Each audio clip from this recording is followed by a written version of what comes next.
Hi friends, നമസ്കാരം. ഹോപ്സിൻ്റെ YouTube ക്ലാസ്സിലേക്ക് ഏവർക്കും സ്വാഗതം. ഞാൻ ഉബൈദ് ആദിനാട്. നമ്മളിന്ന് മാത്സ് ആൻഡ് മെൻ്റൽ കുറച്ച് ക്വസ്റ്റ്യൻസ് ആണ് പരിചയപ്പെടുത്താൻ പോകുന്നത്. മുൻകാലങ്ങളിൽ നടന്ന പരീക്ഷകളുടെ ക്വസ്റ്റ്യനിലെ കുറച്ച് ക്വസ്റ്റ്യൻസ് ആണ് ഇന്ന് നമ്മൾ ചെയ്യുന്നത്. ഓക്കെ, നമുക്ക് വീഡിയോയിലേക്ക് പോകാം. ഒരു കുട്ടി ഒരു സംഖ്യയെ 12 കൊണ്ട് ഹരിക്കുന്നതിന് പകരം തെറ്റായി 21 കൊണ്ട് ഹരിച്ചപ്പോൾ ഹരണഫലം 37 ശിഷ്ടം 3 കിട്ടി എങ്കിൽ ശരിയായ ഉത്തരം എന്ത്?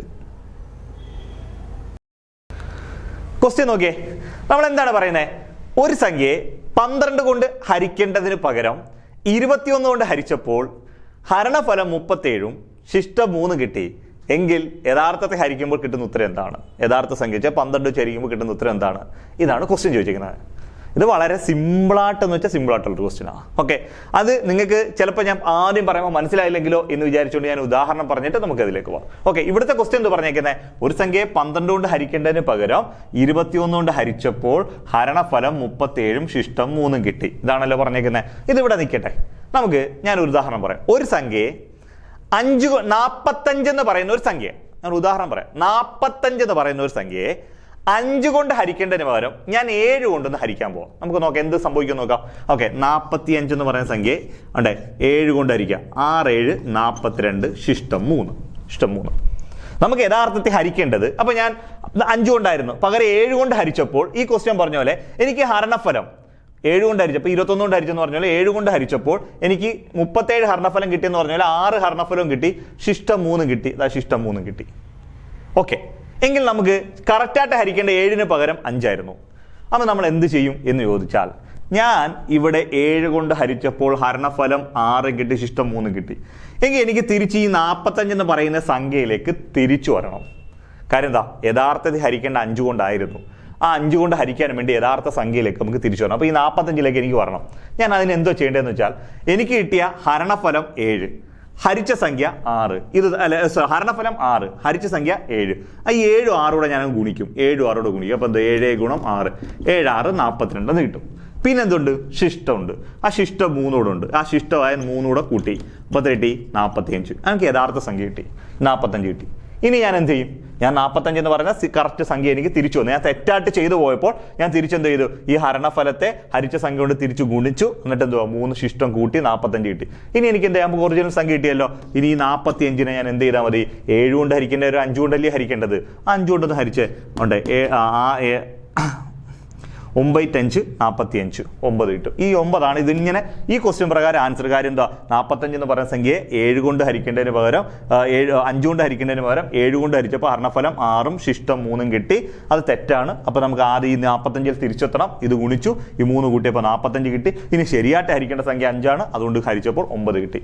ഈ റൂൾ ഉണ്ടല്ലോ, ഈ റൂൾ തന്നെ ഇവിടെ അപ്ലൈ ചെയ്താൽ വേറെ കാര്യമൊന്നുമില്ല. ഓക്കെ, അത് നമ്മൾ എന്താ ചെയ്യാൻ പോകുന്ന പരിപാടി എന്ന് വെച്ച് കഴിഞ്ഞാൽ, ആദ്യം ചെയ്യേണ്ടത് ഈ തെറ്റായിട്ട് ഹരിച്ച 21നെ ഹരിച്ചപ്പോൾ കിട്ടിയ ഹരണഫലം ഉണ്ടല്ലോ 37 അതുകൊണ്ട് തിരിച്ചങ്ങ് ഗുണിക്കണം. 37 കൊണ്ട് തിരിച്ചു ഗുണിക്കണം. നേരത്തെ നമ്മൾ 6നെ 7 കൊണ്ട് ഗുണിച്ചാൽ ഇത് ഗുണിക്കണം. ഇത് ഗുണിക്കുമ്പോൾ നമുക്ക് കിട്ടും 777 എന്ന് കിട്ടും. ഓക്കെ, ഇനി എന്തുകൊണ്ട്? ഒരു ഹരണഫലം 3 ഉണ്ട്, ആ ശിഷ്ടം 3 ഉണ്ട്. ആ ശിഷ്ടം അങ്ങ് കൂട്ടാം. 777നെ 3 ഉണ്ട്. 3 കൂടെ കൂട്ടുമ്പോൾ എന്തോ 780. ഇതായിരുന്നു യഥാർത്ഥ സംഖ്യ.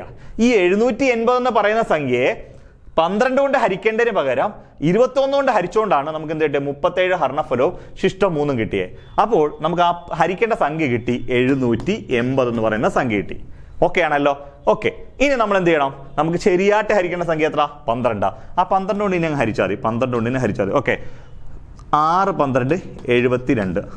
ഓക്കെ, ശിഷ്ടം 6, 5 12 60, ശിഷ്ടം 0. നമ്മുടെ ആൻസർ എന്ന് പറഞ്ഞാൽ 65 ആണ്. മനസ്സിലാവുന്നുണ്ടല്ലോ? അപ്പൊ ഈ 780 ആണ് നമ്മുടെ യഥാർത്ഥ സംഖ്യ.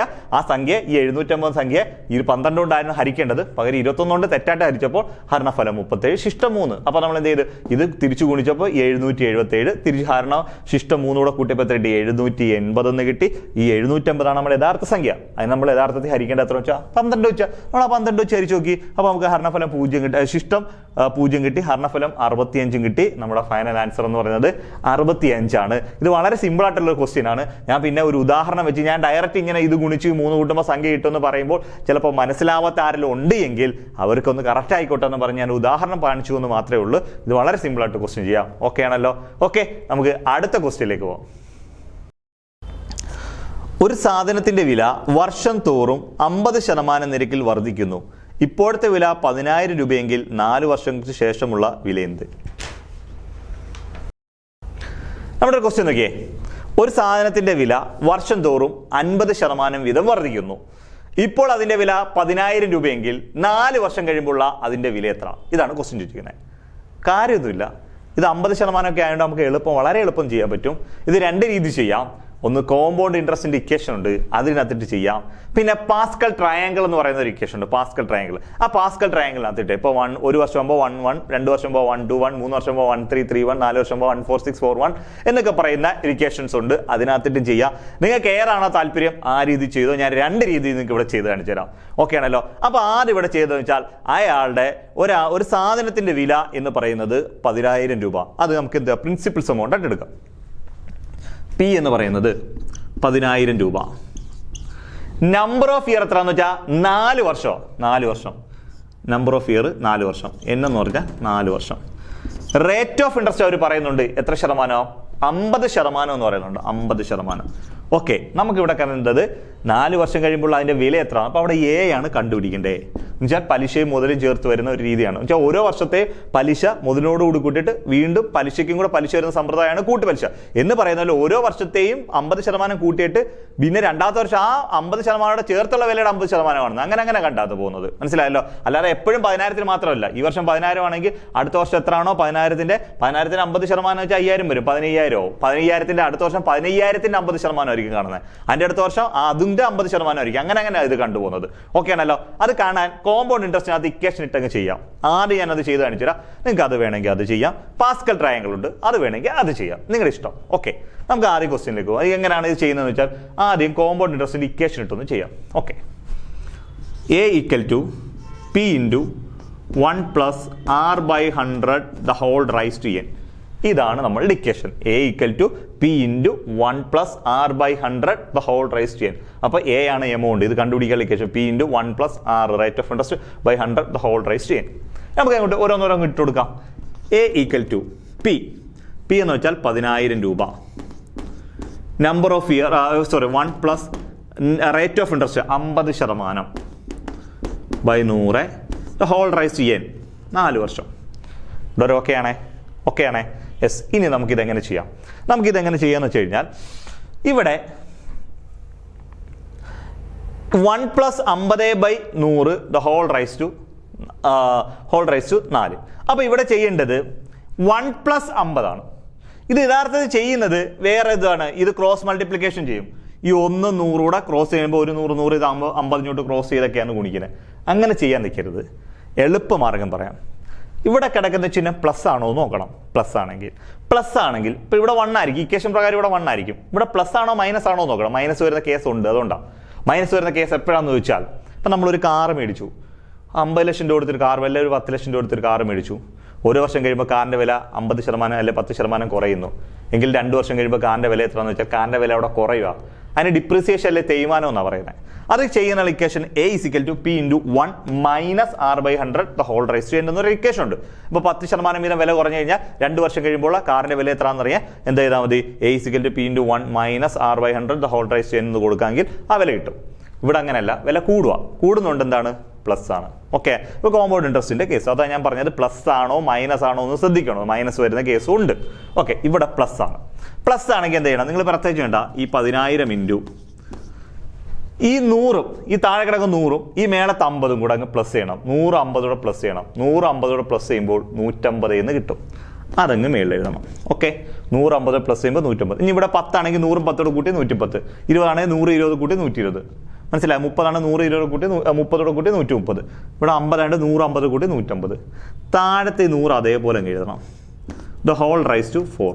ഓക്കെ, whole raised to 4 ഇത്രയേ ഉള്ളൂ. ഇതാകുമ്പോൾ ഏറ്റവും എളുപ്പം നമുക്ക് ചെയ്യാൻ പറ്റുന്നത്. ഇനി എന്താണ് ഈ whole raised to 4ന്റെ പ്രത്യേകത എന്ന് വെച്ചാൽ എന്ത് ചെയ്യണം? ഈ പറയുന്ന 150/100നെ 4 പ്രാവശ്യം എഴുതി ഗുണിക്കണം. 4 പ്രാവശ്യം എഴുതി ഗുണിക്കണം. ഓക്കെ ആണല്ലോ? ഓക്കെ, 4 പ്രാവശ്യം എഴുതി ഗുണിക്കുമ്പോൾ എങ്ങനെ ഇട്ട് നമുക്ക് നോക്കാം. 10,000 ഇൻറ്റു 150/100 ഇൻറ്റു 150/100 ഇൻറ്റു 150/100 ഇൻറ്റു 150/100. ഇത്ര ഓക്കെ ആണല്ലോ? ഇത്ര ഓക്കെ. 4 പ്രാവശ്യം എഴുതി. ഇനി എന്ത് ചെയ്യാം?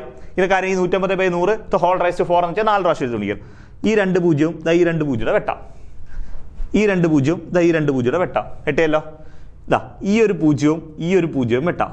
ഈ ഒരു പൂജ്യം ഈ ഒരു പൂജ്യം വെട്ടാം. ഈ ഒരു പൂജ്യം ഈ പൂജ്യം വെട്ടാം. ഈ പൂജ്യം ഈ പൂജ്യം വെട്ടാം. വെട്ടി. പൂജ്യം വെട്ടെല്ലാം കഴിഞ്ഞു. ഇനി മേളിൽ എന്തുണ്ട്? 15 ഇൻറ്റു 15 ഇൻറ്റു 15 ഇൻറ്റു 15. നമ്മൾ എന്ത് ചെയ്യണം? 15 ഇൻറ്റു 15 എത്ര? 225. ഈ 15 ഇൻറ്റു 15 എത്ര? 225. അപ്പോൾ 225 ഇൻറ്റു 225. മനസ്സിലായല്ലോ? 225 ഇൻറ്റു 225 നമ്മൾ ചെയ്യുന്നതായിരിക്കും ഇതിൻ്റെ ആൻസർ എന്ന് പറയുന്നത്. അപ്പോൾ നമുക്ക് എന്ത് ചെയ്യാം? 15 ഇൻറ്റു 15 എത്ര കിട്ടി? ഞാൻ ഇങ്ങോട്ട് എഴുതുക. 225 ഇൻറ്റു 225. 225നെ 225 വെച്ച് ഗുണിച്ചാൽ മതി. നമ്മൾ എന്ത് ചെയ്യണം? 5ൽ അവസാനിക്കുന്ന സംഖ്യയുടെ സ്ക്വയർ എടുക്കാൻ എന്ത് ചെയ്താൽ ആദ്യം ഈ 5ന്റെ സ്ക്വയർ എടുക്കണം. 5ന്റെ സ്ക്വയർ 25 എന്ന് എടുക്കണം. ഓക്കെ ആണല്ലോ? അപ്പോൾ 25ന്റെ സ്ക്വയർ ആണ് നമുക്ക് എടുക്കുന്നത്. 225ന്റെ സ്ക്വയറാണ്. അപ്പോൾ 25ന്റെ സ്ക്വയർ ആകുമ്പോൾ എത്ര? 25ന്റെ സ്ക്വയർ എന്ന് പറയുമ്പോൾ 5ന്റെ സ്ക്വയർ 25 എടുക്കും. പിന്നെ ബാക്കി എത്ര ഉണ്ട്? ഇവിടെ 22. 22 ഇൻറ്റു ഈ 22ന്റെ കൂടെ ഒന്നുകൂടെ കൂട്ടണം. 23. ആ 22 23 കൂടെ ഗുണിച്ചാൽ മതി. 22 ഇൻറ്റു 23. ഓക്കെ ആണല്ലോ? ആദ്യം എഴുതി ഇവിടെ ഗുണിക്കുന്നതായിരിക്കും എൻ്റെ ആൻസർ. അപ്പോൾ 22 ഇൻറ്റു 23 എന്ന് പറയുമ്പോൾ 22 ഇൻറ്റു 22 എന്ന് വെച്ചാൽ 484. മനസ്സിലായല്ലോ? സോറി 484. Okay, yes. ഓക്കെ, എന്നിട്ട് ഒരു 22 കൂട്ടണം. 484 ഒരു 22 കൂടുമ്പോൾ എത്ര കിട്ടി? ഇവിടെ എത്ര കിട്ടി? 6 കിട്ടും. ഇവിടെ 8 2 10 0 ഇഷ്ടം 1 കിട്ടും. 4 1 5 എത്ര കിട്ടും? 506 കിട്ടും. എന്ന് വെച്ചാൽ 50,625. 50,625 എന്നുള്ള ഉത്തരം കിട്ടും. 50,625. ഓക്കെ, ഇതാണ് ഇതിന്റെ ഫൈനൽ ആൻസർ എന്ന് പറയുന്നത്. ഓക്കെ, ഒന്നും കൂടെ ഞാൻ പറയാം. അപ്പൊ എന്താണ്? 10,000 ഇൻറ്റു എന്തുവാ 1 + 50/100 ദ ഹോൾ റൈസ് ടു 4. അപ്പൊ നമുക്ക് വേണം 100 50 കൂടുമ്പോൾ 150. 150/100 ദ ഹോൾ റൈസ് ടു 4. ഈ 150/100 4 പ്രാവശ്യം എഴുതി ഗുണിക്കണം. ഇവിടെ ഒരു 10,000 ഉണ്ട്. 10,000 ഇൻറ്റു 150/100 ഇൻറ്റു 150/100 ഇൻറ്റു 150/100 ഇൻറ്റു 150/100. 2 0 2 0 വെട്ടാം. 2 0 2 0 വെട്ടാം. ഈ 4 0 ഇവിടുത്തെ 4 0 വെട്ടാം. പിന്നെന്തുണ്ട്? 15 ഇൻറ്റു 15 225. 15 ഇൻറ്റു 15 220. ഇനി 225 ഇൻറ്റു 225 ചെയ്താൽ മതി. 5ൽ അവസാനിക്കുന്ന സംഖ്യയുടെ സ്ക്വയർ കാണാൻ 5ന്റെ സ്ക്വയർ കാണുക 25. പിന്നെ ബാക്കി എത്ര ഉണ്ട്? 22. 22നെ 23 കൊണ്ട് ഗുണിക്കുക. 22 ഇൻറ്റു 22 484. 486 കൂടെ ഒരു 22 കൂടെ കൂട്ടിയാൽ അപ്പോൾ എത്ര? 506 എന്നിട്ട് 506 എടുത്ത് ഇവിടെ എഴുതുക. മനസ്സിലായോ? അല്ലെങ്കിൽ നിങ്ങൾ 225 225 ഗുണിച്ച് നോക്കിയാലും മതി. അപ്പോൾ എത്ര കിട്ടും? 50,625. ഇപ്പോൾ ആ പ്രോഡക്റ്റിന്റെ വില എന്ന് പറയുന്നത് 50,625 രൂപയാണ്. ഇതാണ് ഒരു രീതി എന്ന് പറയുന്നത്. ഓക്കെ ആണല്ലോ? ഓക്കെ, നമുക്ക് അടുത്ത രീതിയും കൂടെ നോക്കാം. Okay, yes. നമ്മുടെ രണ്ടാമത്തെ രീതിയിലേക്ക് നമുക്ക് നോക്കാം. ഈ രണ്ടാമത്തെ രീതിയിൽ നമ്മൾ ഇത് ചെയ്യുമ്പോൾ ഒരു പാസ്കൽ ട്രയാങ്കിൾ എന്ന് പറയുന്ന ട്രയാങ്കിൾ ഉണ്ട്. അത് 1 വർഷത്തേക്കുള്ളതാണെങ്കിൽ നിങ്ങൾ രണ്ടിങ്ങനെ എഴുതണം 1 1. 2 വർഷത്തേക്കാണെങ്കിൽ 1 2 1. 3 വർഷമാണെങ്കിൽ 1 3 3 1. 4 വർഷമാണെങ്കിൽ 1 4 6 4 1. 5 വർഷമാണെങ്കിൽ 1 5 10 10 5 1. ഇത്ര ഈക്വേഷൻ. അപ്പൊ ഇത് കാണുമ്പോൾ നിങ്ങൾ പേടിക്കോ ഇത്രയൊക്കെ കാണാതെ പഠിക്കണമെന്നോ? നിങ്ങൾ കാണാതെ പഠിക്കൊന്നും വേണ്ട. 1 1 എന്ന് മാത്രം നിങ്ങൾ ഓർത്തിച്ചാൽ മതി. 1 1. ഓക്കെ ആണല്ലോ? 1 1.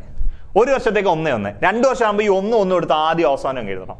എഴുതിയല്ലോ? എന്നിട്ട് ഈ 1 1 കൂടെ കൂട്ടണം. 1 1 കൂടുമ്പോൾ 2. അതാണ് 1 2 1.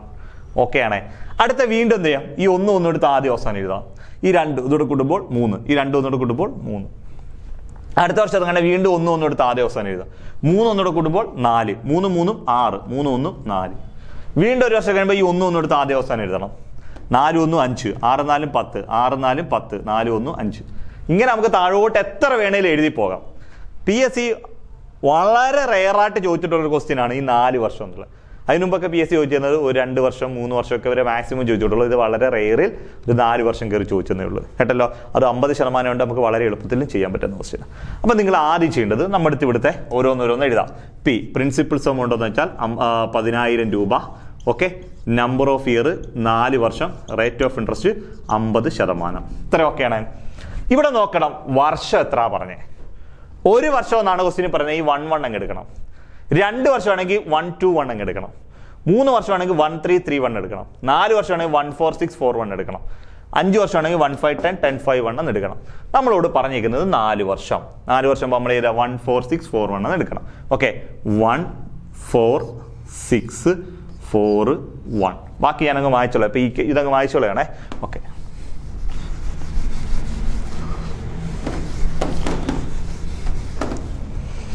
ഓക്കെ, 14641 എന്നതിന് ശേഷം ഈ 10,000 എടുത്ത് താഴെ എഴുതണം. 10,000 രൂപ എടുത്ത് ഈ 1ന്റെ താഴെ 10,000 എഴുതണം. 10,000ന്റെ 50% കാണണം. 10,000ന്റെ 50% വെച്ചാൽ എൻ്റെ പകുതിയാണ്. പകുതി എന്ന് വെച്ചാൽ 5,000 എന്ന് എഴുതണം. ഈ 5,000 അറിഞ്ഞുകൂടാതെങ്കിൽ പകുതി എന്ന് അറിഞ്ഞുകൂടാതെ എന്താണ് 50,000 ഉണ്ട്. 10,000ന്റെ ഒരെണ്ണം മാത്രമേ ഞാൻ ചെയ്ത് കാണിക്കുക. 50% എന്താ 50/100.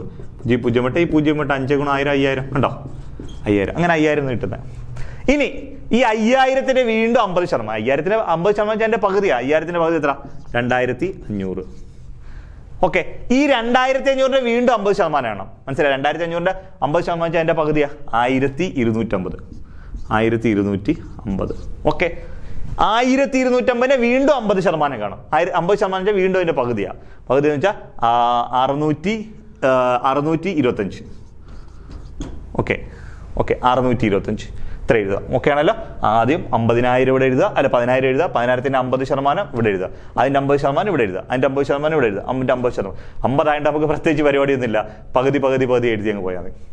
ഇനി ഇത് കോമ്പൗണ്ട് ഇൻട്രസ്റ്റ് പ്രകാരം പലിശ എന്ന് മാത്രമാണ് ചോദിച്ചത്. കോമ്പൗണ്ട് ഇൻട്രസ്റ്റ് അല്ല, പിന്നെ പലിശ അങ്ങനെയുള്ള കണക്ഷൻ അല്ല, പ്രോഡക്റ്റിന്റെ വില ചോദിച്ചിരിക്കുന്നത്. പലിശ മാത്രമാണ്. ഇത് പലിശ വെച്ചാണ് 50,000 രൂപയ്ക്ക് 10,000 രൂപയ്ക്ക് 50% 4 വർഷത്തേക്കുള്ള കൂട്ടുപലിശ എത്രയാണെന്ന് മാത്രം ചോദിക്കും. നമ്മൾ ഈ 1ാമത്തെ വരി എടുക്കേണ്ട. പലിശ കേസാണ് പറയുന്നത്, പലിശ കണക്ട് ചെയ്താ പറയുന്നത്. പലിശ മാത്രം മതി, 1ാമത്തെ വരി എടുക്കരുത്. ബാക്കി ഇതെല്ലായിടവും ഗുണിക്കണം. ഇനി പലിശ മുതലും ചേർത്ത് എത്രയാണെന്ന് ചോദിച്ചു കഴിഞ്ഞാൽ ഇതും കൂടെ അങ്ങ് ഗുണിക്കണം. പലിശ മാത്രം ചോദിച്ചെങ്കിൽ 1ാമത്തെ വരി ഒഴിവാക്കി ബാക്കിയെല്ലാം ഗുണിക്കണം. പലിശയുടെ മുതലൂടെ ചോദിക്കുകയാണെങ്കിൽ ഇതുകൂടെ ഗുണിക്കണം. ഇവിടെ മുതൽ എന്നുള്ള രീതിയിലാണ് ആ പ്രോഡക്റ്റിന്റെ പുതിയ വില എത്രയാണെന്ന് ചോദിച്ചേക്കുന്നത്. അപ്പോൾ പുതിയ വില എത്രയാണെന്ന് പറയണമെങ്കിൽ ഇതുകൂടെ എടുത്തേ പറ്റത്തുള്ളൂ. അതിട്ട് ഇതെല്ലാം ഗുണിക്കണം.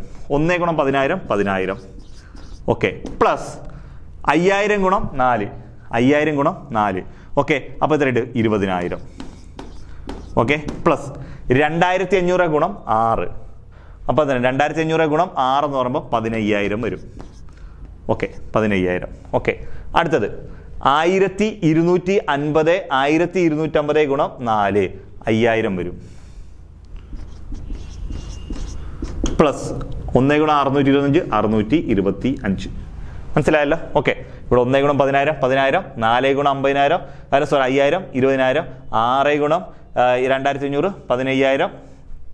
ഓക്കെ, 4 × 125 1,250 5,000. 1 × 625 625. ഇതെല്ലാം കൂടെ കൂട്ടുക. 10,000 20,000 30,000 45,000 50,000 50,620 25 50,625 രൂപയാണ് ഇതിന്റെ പലിശ പ്രോഡക്റ്റിന്റെ പുതിയ വില എന്ന് പറയുന്നത് 50,625 രൂപയാണ്.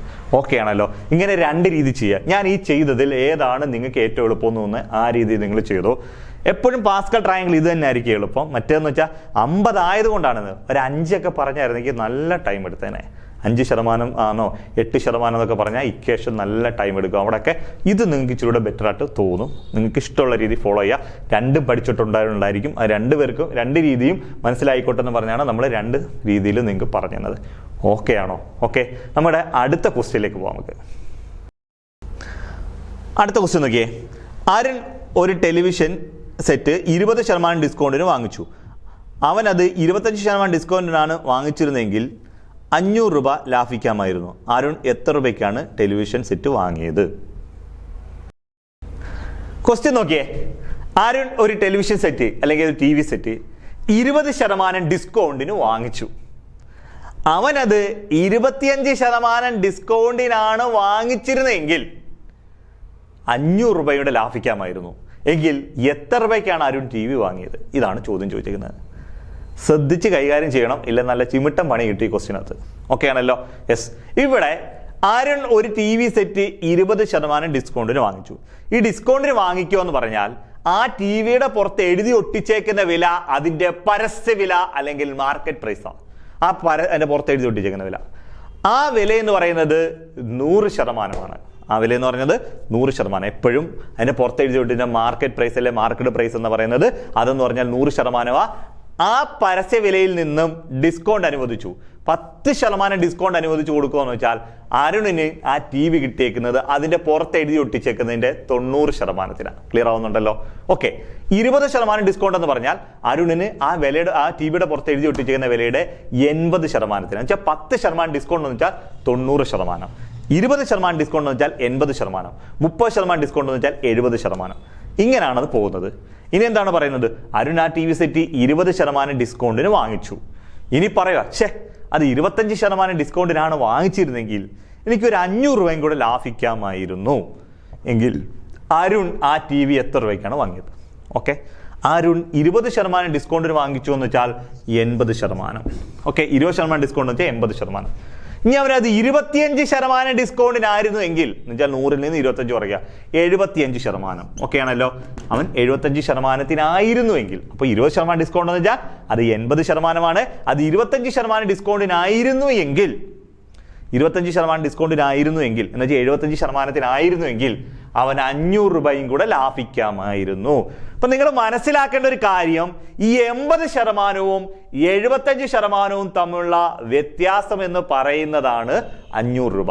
അപ്പൊ ഈ 80%, 75% തമ്മിലുള്ള വ്യത്യാസം എത്ര ശതമാനമാണെന്ന് നോക്കാം. 80%, 75% തമ്മിലുള്ള വ്യത്യാസം 5%. എന്ന് വെച്ചാൽ അവൻ ഇപ്പോൾ വാങ്ങിയ വിലയേക്കാൾ 5% പൈസയും കൂടെ കുറച്ചായിരുന്നു അവന് കിട്ടിയിരുന്നെങ്കിൽ, 5% ഇപ്പൊ വാങ്ങിയ വിലയെക്കാട്ടിൽ 5% കൂടെ കുറവായിരുന്നു അവന് കിട്ടിയിരുന്നെങ്കിൽ അവന് 500 രൂപയും കൂടെ ലാഭിക്കാമായിരുന്നു. അതില്ലയോ? അപ്പൊ ഈ 5% എന്ന് പറയുന്നതാണ് 500 രൂപ. ക്ലിയർ? ഈ 5% എന്ന് പറയുന്നതാണ് 500 രൂപ. ഈ 5% 500 രൂപയാണെങ്കിൽ ഇവിടെ നല്ല ചിമിട്ടം പണി മേടിച്ചു കൂട്ടും ചിലർ. എന്ത് ചെയ്യും? ഇവിടെ ചിലർ ചെയ്യുന്ന ഒരു പരിപാടി, ഇതിന്റെ യഥാർത്ഥ വില എക്സ് എന്ന് എടുക്കും. എക്സിന്റെ ഓക്കെ, എക്സിന്റെ 5% എന്ന് പറയുന്നത് 5000 രൂപ എന്നെടുക്കും. അല്ല 500, 5000 അല്ല 500. എക്സിന്റെ 5% എന്ന് പറയുന്നത് 500 രൂപ എങ്കിൽ എക്സ് എത്രയാണെന്ന് കണ്ടുപിടിക്കും. X is equal to 500. ഈ വരയുടെ താഴെ 100 അടക്കുന്ന ഇത് ഹരിച്ചൊക്കെ അപ്പുറത്തുമ്പോൾ ഗുണിക്കും, 5 ഗുണിച്ചൊക്കെ അപ്പുറത്ത് വരുമ്പോൾ ഹരിക്കും. ഒരു 5 ഇവിടെ എത്ര കിട്ടും? പലരും 10000 രൂപ എന്നങ്ങ് എഴുതി വെക്കും. ഈ 10000 രൂപ തെറ്റായിട്ടുള്ള ആൻസറാണ്. ഇവിടെ വെച്ച് തന്നെ പരിപാടി നിർത്തും. ക്വസ്റ്റ്യൻ ചോദിച്ചേക്കുന്നത് ആ ടി വിയുടെ പുറത്ത് എഴുതി ഒട്ടിക്കുന്ന വില എത്രയാണെന്നല്ല ചോദിച്ചേക്കുന്നത്. ആ ടി വിയുടെ പുറത്ത് എഴുതി ഒട്ടിച്ചിരിക്കുന്ന വില എത്രയാണെന്ന് വെച്ചാൽ 10000 രൂപ. ക്വസ്റ്റ്യൻ ചോദിച്ചേക്കുന്നത് അരുൺ എത്ര രൂപയ്ക്ക് ടി വി വാങ്ങിയെന്നാ. അരുൺ എത്ര രൂപയ്ക്ക് ടി വി വാങ്ങുമെന്ന് അറിയണമെന്നുണ്ടെങ്കിൽ ആ അരുൺ ഫസ്റ്റ് സെന്റൻസിൽ തന്നെ ക്വസ്റ്റ്യൻ പറയുന്നുണ്ട്, അരുൺ 20% ഡിസ്കൗണ്ടിനാണ് അരുൺ ടി വി വാങ്ങിയത്. രൂപയ്ക്കാണ് അരുൺ വാങ്ങിയേക്കുന്നത്. നിങ്ങൾ ഇത്രയൊന്നും ചെയ്യാതെ എളുപ്പം നമുക്ക് ചെയ്യാൻ പറ്റുന്ന മറ്റൊരു കാര്യം ഇവിടെ പറയാം. ഇവിടെ വരെ ഓക്കെ. അപ്പൊ നമുക്ക് ഒരു കാര്യം നോക്കാം. ഈ 80%, 75% നമ്മൾ വ്യത്യാസം 5%. ഈ 5% എന്ന് പറയുന്നതാണ് 5000 രൂപ. അപ്പൊ നമുക്ക് എഴുതാം 5% 5000 രൂപ. ഓക്കെ. എങ്കിൽ അരുൺ ആ ടി വി സെറ്റ് എത്ര രൂപയ്ക്ക് വാങ്ങി? ഇതാണ് അറിയേണ്ടത്. അരുൺ ഓൾറെഡി 20% ഡിസ്കൗണ്ട് വാങ്ങിയേക്കുന്നത് എന്ന് വെച്ചാൽ അരുൺ കിട്ടിയേക്കുന്നത് 80%. അത് എത്ര രൂപയാണെന്ന് കണ്ടുപിടിച്ചാൽ മതി. മനസ്സിലായല്ലോ? 5% എന്ന് പറയുന്നതാണ് 5000 രൂപ. എങ്കിൽ 80% എത്രയാണെന്ന് കണ്ടുപിടിച്ചാൽ മതി. ഓക്കെ ആണോ? അതിന് പ്രത്യേകിച്ചുണ്ടാ ഇത് ക്രോസ് ചെയ്ത് ഗുണിക്കുക, ഇത് തമ്മിൽ ക്രോസ് ചെയ്ത് ഗുണിക്കുക. 5000 × 80 ഈ സംഖ്യകൾ തമ്മിൽ ക്രോസ് ചെയ്യുക. എന്നിട്ട് ഇവിടുത്തെ സംഖ്യ ഉണ്ടല്ലോ അതേതാണോ അതെടുത്തങ്ങ് താഴെ എഴുതുക. ഇത്രയേ ഉള്ളൂ. അപ്പോൾ 5% 500 ആണെങ്കിൽ 80% എത്ര? ഇതാണ്. ഓക്കെ. ഇത് ക്രോസ് ചെയ്യുക. ഓക്കെ. എന്നിട്ട് 5% 500 ആണെങ്കിൽ 80% എത്ര? അത് വാങ്ങിയ വില ഇല്ലയോ 500 എത്ര? അപ്പോൾ വെട്ടാ 1 5 5 1 5 5 1 1 2 0 100 80 ഗുണം 100 8,000. അപ്പോൾ അരുൺ ആ TV വാങ്ങിയേക്കുന്നത് 8,000 രൂപയ്ക്ക്. ഇതായിരിക്കും ഇച്ചിരി കൂടെ ബെറ്റർ. അല്ലെങ്കിൽ മറ്റേത് യഥാർത്ഥ വില കണ്ടുപിടിച്ചിട്ട് എക്സിറ്റ് ചെയ്യുകയാണെങ്കിൽ യഥാർത്ഥ വില കണ്ടുപിടിച്ചിട്ട് പിന്നെ അത് 80ലേക്കൊക്കെ പോകേണ്ടി വരും. ഇതാകുമ്പോൾ ഡയറക്റ്റ് ആൻസർ. ഇനി അതിന്റെ പരസ്യ വില എത്രയാണ്, അല്ലെങ്കിൽ അതിന്റെ പുറത്ത് എഴുതി ഒട്ടിച്ചിരിക്കുന്ന വില എത്രയാണ് എന്നാണ് അറിയേണ്ടതെങ്കിൽ നിങ്ങൾ എന്ത് ചെയ്താൽ മതി, ഇവിടെ 80ന് പകരം 100 അങ്ങ് കൊടുത്താൽ മതി. എന്നിട്ട് ചെയ്യുമ്പോൾ ഇതിന്റെ ആൻസർ കിട്ടും. ഓക്കെ ആണല്ലോ? യെസ്. നമുക്ക് അടുത്തൊരു ക്വസ്റ്റ്യനിലേക്ക് പോകാം. നമ്മൾ ആ എക്സിറ്റ് ചെയ്തതിനെക്കാട്ടിലും ഇച്ചിരി കൂടെ ബെറ്റർ ആയിട്ട് നമുക്ക് വേറെ രീതിയിൽ ചെയ്യാം. ഓക്കെ, എങ്ങനെയാണെന്ന് വെച്ചാൽ ആ എക്സിറ്റ് ചെയ്യുന്ന കണ്ടാണ്ട് 5% 500. 5% എന്ന് പറഞ്ഞാൽ 500 ആണ്. എങ്കിൽ നമുക്ക് അരുൺ ആ TV എത്ര രൂപയ്ക്ക് വാങ്ങി എന്ന് ചോദിച്ചാൽ അരുൺ ആ TV വാങ്ങിയേക്കുന്നത് എന്ന് പറയുന്നത് 80%. അപ്പൊ 5% 500 ആണ് എങ്കിൽ, അണ്ടേ 5% എന്ന് പറയുന്നത് 500 ആണ് എങ്കിൽ അരുൺ വാങ്ങിയേക്കുന്നത് എത്ര രൂപയ്ക്കെന്ന് വെച്ചാൽ 80%-നാണ് അരുൺ വാങ്ങിക്കുന്നത്. അത് എത്ര ആണെന്ന് കണ്ടുപിടിച്ച് വെച്ചാൽ മതി. ഇത്രേ ഉള്ളൂ. മനസ്സിലായോ? 5% 500 ആണെങ്കിൽ 80% എത്ര ആണെന്ന് കണ്ടുപിടിച്ചാൽ മതി. എന്ത് ചെയ്താൽ മതി? ഇത് ക്രോസ് ചെയ്താൽ മതി. ചെയ്യേണ്ടേ 500 × 80 ഡിവൈഡഡ് ബൈ 5. ഇത് ചെയ്യേണ്ട പരിപാടി ഇത് തമ്മിൽ ക്രോസ് ചെയ്യുക. ഈ രണ്ട് സംഖ്യകൾ തമ്മിൽ ക്രോസ് ചെയ്ത് മുകളിൽ എഴുതാം. ഇവിടെ എഴുതിയേക്കുന്ന സംഖ്യ ഏതാണോ അതെടുത്തങ്ങ് താഴെ എഴുതാം. മനസ്സിലായല്ലോ? 5% 500 എങ്കിൽ 80% എത്ര? ഓക്കെ, ഇത് തമ്മിൽ ക്രോസ് ചെയ്യുക. ഇത് കൂടിച്ച് ഈ 5 എടുത്ത് താഴെ എഴുതുക. 1 5 5 1 5 5 1 2 0 100 100 × 80 എന്ന് വെച്ചാൽ 8,000. ഇതിന്റെ 8,000 രൂപ എന്ന് എഴുതുക. ഇത്രയേ ഉള്ളൂ. ഇതാണ് ഏറ്റവും എളുപ്പം. 5% 500 എങ്കിൽ 80% എത്ര?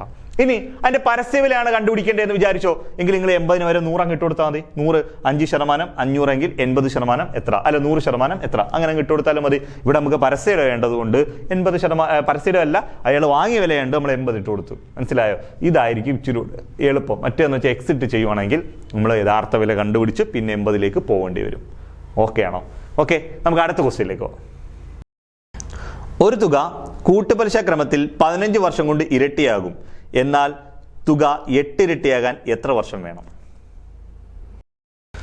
ക്വസ്റ്റ്യൻ ഇതാണ്. ഒരു തുക കൂട്ടുപലിശ ക്രമത്തിൽ ഇരട്ടിയാകാൻ 15 വർഷം എടുക്കും. എങ്കിൽ അത് 8 മടങ്ങാകാൻ എടുക്കുന്ന വർഷം എത്ര? ഇത് കാര്യമൊന്നുമില്ല. നിങ്ങൾ ശ്രദ്ധിച്ചോണം. ഞാൻ ഒരു കാര്യം ഒന്ന് പറഞ്ഞുതരാം. ഒരു തുക കൂട്ടുപലിശയ്ക്ക് ഇരട്ടി എന്ന് വെച്ചാൽ 2 ടൈംസ് ആകാൻ 15 വർഷം എടുക്കുന്നു. 2 ടൈംസ് ഇരട്ടിയാകാൻ 15 വർഷം എടുക്കുന്നു എന്ന് പറഞ്ഞാൽ പിന്നെ നമ്മളോട് ഇവിടെ ചോദിക്കേണ്ട സംഖ്യ എന്ന് പറയുന്നത് 2ന്റെ പവറായി എഴുതാൻ പറ്റുന്ന സംഖ്യ ആയിരിക്കണം. ഇപ്പൊ എന്താ 2 മടങ്ങാകാൻ എടുക്കുന്ന വർഷം എന്ന് വെച്ചാൽ 2/1 എന്ന് പറഞ്ഞാൽ പിന്നെ നമ്മളോട് ചോദിക്കുന്നത് അത് 4 മടങ്ങാകാൻ എടുക്കുന്ന വർഷം എത്ര ആയിരിക്കണം? 4 മടങ്ങാകാൻ എടുക്കുന്ന വർഷം എത്ര എന്നായിരിക്കണം. മനസ്സിലായല്ലോ? 4 മടങ്ങാൻ എടുക്കുന്ന വർഷം എന്ന് വെച്ചാൽ 2/2 2/2 4.